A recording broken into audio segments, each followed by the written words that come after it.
Koyon karatun Hausa tare da Abdullahi Ashwa. Darasi na farko. Assalamu alaikum wa rahmatullahi wa barakatuhu.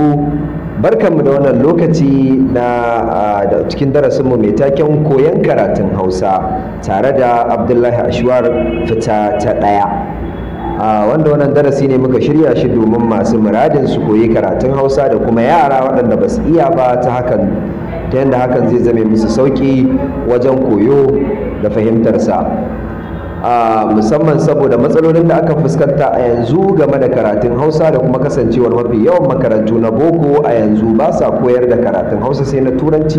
Hakan ya sa muka samu ƙwarin gwiwa wajen ganin cewa mun samar da wata hanya mai sauƙi domin koyansa. To kamar da muke gani wannan ita ce fita ta ɗaya, kuna tare da ni Abdullahi Ashwar a cikin wannan tasha ta Ashwar 360 TV, yayin da za mu gabatar muku da wannan darasi dalla-dalla insha Allah, wanda kuma wannan shine darasinmu na farko.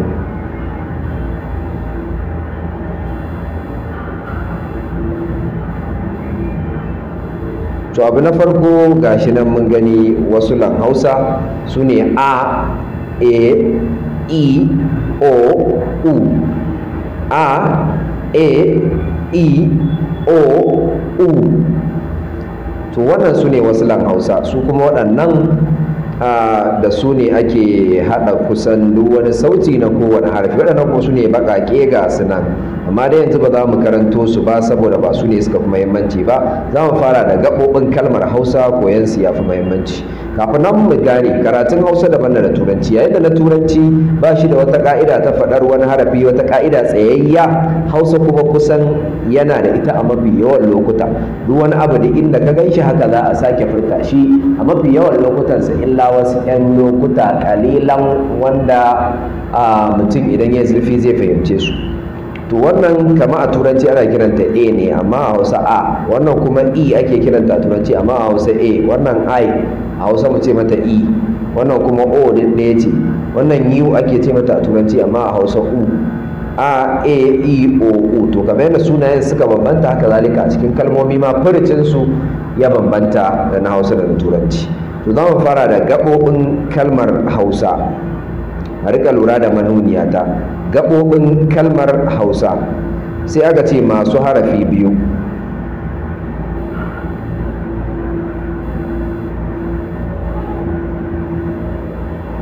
A, ba, ca, da, sai a ƙananan baƙaƙe. A, ba, ca, da. Zan maimaita. A, ba, ca, da. A, ba, ca, da. Sai kuma abin da yake ƙasa shine misalai, wanda za mu koyi misalai ne game da irin abin da muka fahimta a cikin iya wa'annan gaɓoɓin a lamba ta farko da muka yi. Gashi nan an haɗa wasu kalmomi. Baba, baba. Ada, ada. Tata, tata.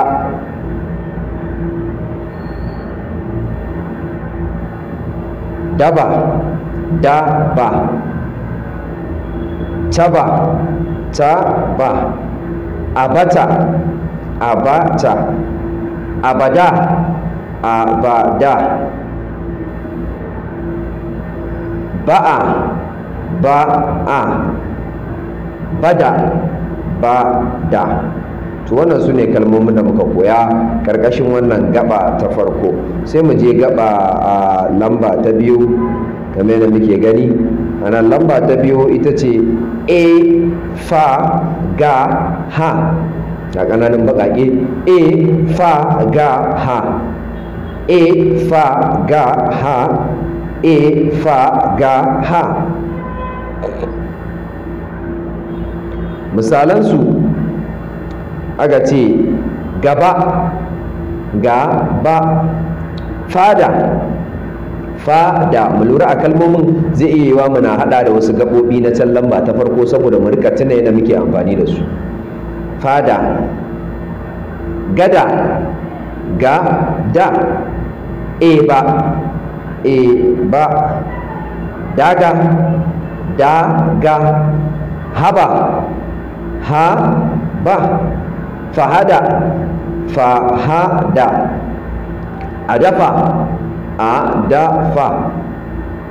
Wannan su ne kalmomi ƙarƙashin wannan ta biyun. Sai kuma lamba ta uku ga su nan: i, ja, ka, la. I, ja, ka, la. I, ja, ka, la. Misalai: ila, ila. Jaka, jaka. Laka, laka. Kala, kala. Iba, iba. Gaja, gaja. Lada, lada. Halaka, halaka.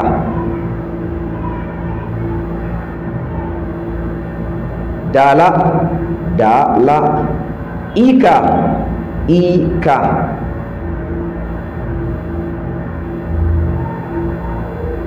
Bala'i, bala'i. Jaba, jaba. Sai kuma lamba ta hudu kamar da muke gani: ma, na, o, ra.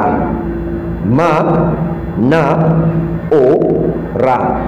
Ma, na, o, ra. Misalai: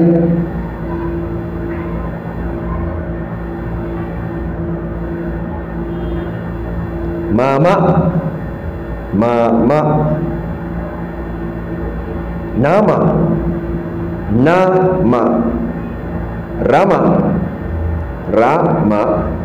Oga, oga. Naja, naja. Rana, rana. Kamara, kamara. Olala, olala. Sai lamba ta biyar, wanda ita ce za mu ta ƙarshe a wannan darasi namu, ita ce sa, ta, u, wa. Sa, ta, u, wa. Sa, ta, u, wa. Misalai: sata, sata. Tasa, tasa. Uwa, uwa. Da'u, da'u. Uba, uba. Taba, taba. Bata, bata. Tara, tara. Tana, tana. Kadawa, kadawa.